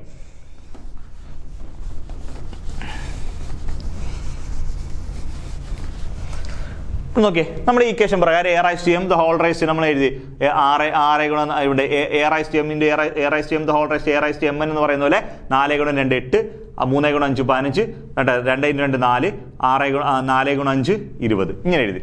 ഇനി നമുക്ക് ഇവിടെ ചെയ്യാൻ പറ്റുന്ന ഒരു പരിപാടി, ഇനി അങ്ങ് വെട്ടാം. ഇവിടെ 6 എത്ര എണ്ണം ഉണ്ട്? 4 എണ്ണം. ഇവിടെ 8 എണ്ണം. 6 എത്ര എണ്ണം ഉണ്ട്? 8 എണ്ണം. ഈ 4 എണ്ണം വെട്ടാം. 8 എണ്ണത്തിൽ നിന്ന് 4 എണ്ണം വെട്ടിയാൽ ബാക്കി 4 എണ്ണം. മനസ്സിലായി? ഇവിടെ 6 എത്ര എണ്ണം ഉണ്ട്? 4 എണ്ണം. ഇവിടെ 6 എത്ര എണ്ണം ഉണ്ട്? 8 എണ്ണം. ഈ 6 എണ്ണത്തിൽ നിന്ന് 4 എണ്ണം വെട്ട 8 എണ്ണത്തിൽ നിന്ന് 4 എണ്ണം വെക്കിയ ബാക്കി 4 എണ്ണം. ഇനി ഇവിടെ 6 എത്ര എണ്ണം ഉണ്ട്? 4 എണ്ണം ഉണ്ട്. ഇവിടെ എത്ര എണ്ണം ഉണ്ട്? ഈ 4 എണ്ണം വെട്ട 20 എണ്ണത്തിനകത്ത് 4 എണ്ണം വെട്ടിയാൽ ബാക്കി 16 എണ്ണം. ഓക്കെ, ഇവിടെ 6 എത്ര എണ്ണം ഉണ്ട്? 15 എണ്ണം ഉണ്ട്. ഈ 15 എണ്ണം വെട്ടിക്കളയാ, ഈ 16 എണ്ണത്തിൽ നിന്ന് വെട്ടിക്കഴിഞ്ഞാൽ ബാക്കി ഒരെണ്ണം. പിന്നെ മേളത്തെ എല്ലാം വെട്ടി ക്യാൻസലായിപ്പോയി. മേളത്തെ എല്ലാം വെട്ടി ക്യാൻസലായിപ്പോയാൽ ഒന്നുമില്ലെങ്കിൽ 1 എണ്ണം കൊടുത്തേക്കണം. ഡിവൈഡഡ് ബൈ ഇവിടെ 6 ഒരെണ്ണം ഇനി ബാലൻസ് കൊടുപ്പുണ്ട് ഒരെണ്ണം. ആ ഒരെണ്ണം എഴുതി 1/6 എന്ന് എഴുതി. ഈ 1/6 ഈ 1/6 ഓപ്ഷനകത്തില്ല. അപ്പോൾ എന്താണെന്നറിയോ, നമ്മൾ എന്ത് ചെയ്യണം? ഇതിനെ അങ്ങ് തിരിച്ചിടണം. തിരിച്ചിടുമ്പോൾ 6/1 എന്ന് വരും. അപ്പോൾ ഇവിടുത്തെ ചിഹ്നം എന്ന് പറഞ്ഞത് ഇതിൻ്റെ മേളത്തെ പവർ 1. ഇവിടുത്തെ 1 എന്ന് വെച്ചാൽ ഇങ്ങനെ 6⁻1 എന്നാ ഈ 1. ഇത് തിരിഞ്ഞു വീഴുമ്പോൾ ഇതിൻ്റെ ഈ +1 എന്നുള്ളത് -1 മാറും. +1 ഈ തിരിഞ്ഞു വീഴുമ്പോൾ ഈ 1 അങ്ങ് മേളിൽ പോകും. ഈ 1 താഴെ വരും. ഈ 6-ന് ഒരു പവറായ 1 ഉണ്ട്. ആ 1 -1 ആയിട്ട് മാറും. ഓക്കെ ആണല്ലോ? ഇനി എന്ത് ചെയ്യാം? നമുക്ക് ഇതിനെ എന്ത് ചെയ്യാം? 6⁻−1. എല്ലാ സംഖ്യയുടെ താഴെ 1 ഉണ്ടാണ്ട് ഈ 1 എഴുതത്തില്ല. 6⁻−1 എന്ന് എഴുതാം. ശ്രദ്ധിച്ചോണം. വെട്ടിക്കഴിയുമ്പോൾ 1 മണ്ടയ്ക്ക് ഒന്നുമില്ലെങ്കിൽ 1 കൊടുക്കുക, താഴെ 6 എന്ന് കൊടുക്കുക. 6 എന്ന് വെച്ചാൽ 6⁻1 എന്നാ. 6⁻1 1 നമ്മൾ എഴുതത്തില്ല. ഇത് തിരിഞ്ഞിടുക. നമുക്ക് ഇത് ഓപ്ഷനകത്ത് 1/6 ഓപ്ഷനകത്തില്ല. അപ്പോൾ ഇത് തിരിച്ചെഴുതാം.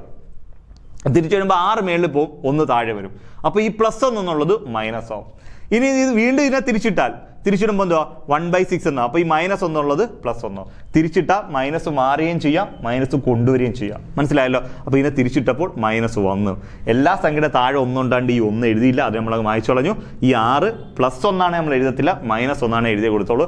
6⁻−1 എന്നുള്ള ആൻസർ കിട്ടും. ഓക്കെ ആണോ? ഇങ്ങനെ 2 രീതി വെട്ടിക്കളയുന്ന രീതിയിലും ചെയ്യാം, ഞാൻ നേരത്തെ പറഞ്ഞ രീതിയിലും ചെയ്യാം. ഓക്കെ, നമുക്ക് അടുത്തൊരു ക്വസ്റ്റ്യനിലേക്ക് പോകാം. നെക്സ്റ്റ് ഒരു ക്വസ്റ്റ്യൻ നോക്കിയേ. നെക്സ്റ്റ് ക്വസ്റ്റ്യൻ ഇവിടെ കാര്യമൊന്നുമില്ല. BDAC, okay, FHEG NPMO dash. ഇതാണ് ക്വസ്റ്റ്യൻ. ഇങ്ങനെ ക്വസ്റ്റ്യൻ തന്നാൽ നമ്മൾ ഇത് എങ്ങനെ ചെയ്യുന്നു വെച്ചാൽ കാര്യമൊന്നുമില്ല. B, ഇവിടുത്തെ ആദ്യ ലെറ്റർ B ആ, ഇവിടുത്തെ ആദ്യ ലെറ്റർ F ആ. B കഴിഞ്ഞിട്ട് CDEF, 4ാമത്തെ ലെറ്ററാണ് F. D EFGH, 4ാമത്തെ ലെറ്ററാണ് H. അടുത്തത് A BCDE, 4ാമത്തെ ലെറ്ററാണ് E. C കഴിഞ്ഞ DEFG, 4ാമത്തെ ലെറ്ററാണ് G. എന്ന് വെച്ചാൽ ഇവിടുന്ന് ഓരോ 4ാമത്തെ ലെറ്ററാണ് ഇവിടെ ആദ്യം എഴുതിയേക്കുന്നത്. അപ്പോൾ ഇവിടെ നോക്കാം, N കഴിഞ്ഞ N O P Q R, 4ാമത്തെ ലെറ്റർ. അപ്പോൾ ഇവിടെ ആദ്യത്തെ ലെറ്റർ എന്ന് വരും? R വരും. Okay, P Q R S T, okay, T വരും. ഓക്കെ ആണല്ലോ? M N O P Q, okay ആണല്ലോ? M N O P Q, അടുത്ത ലെറ്റർ Q വരും. Okay, O P Q R S S. അപ്പോൾ മനസ്സിലായല്ലോ? നോക്കിയേ, RTQS എന്നുള്ളതായിരിക്കും എൻ്റെ ആൻസർ. എന്ന് വെച്ചാൽ ഓരോ 4ാമത്തെ ലെറ്റർ വെച്ചായിരിക്കും എഴുതി പോകുന്നത്. അപ്പോൾ ഇവിടെ ആൻസർ എന്ന് വെച്ചാൽ RTQS എന്നുള്ളതായിരിക്കും. ഓക്കെ ആണല്ലോ? യെസ്. നമുക്ക് അടുത്തൊരു ക്വസ്റ്റ്യനിലേക്ക് പോകാം. ഓക്കെ, അടുത്ത ക്വസ്റ്റ്യൻ നോക്കിയേ. ഇവിടെ നോക്കട്ടെ, ഷെയിം 3 7 6 8 1, റോഡ് എന്ന് പറയുന്നത് 2 4 6 5 ആണ്. ഓക്കെ, എങ്കിൽ ഹിയർ എത്ര? ഇതാണ് ക്വസ്റ്റ്യൻ. ഇങ്ങനെ ക്വസ്റ്റ്യൻ ചോദിച്ചാൽ കാര്യമൊന്നുമില്ല, ഇത് വളരെ എളുപ്പമാണ്. ഇവിടെ S എന്ന ലെറ്ററിന് 3 ആണ്, H 7, A 6, M 8, E 1. 6 എന്ന് പറഞ്ഞാൽ 2, O എന്ന് പറയുന്നത് 4, A എന്ന് പറയുന്ന 6, D എന്ന് പറഞ്ഞാൽ 5.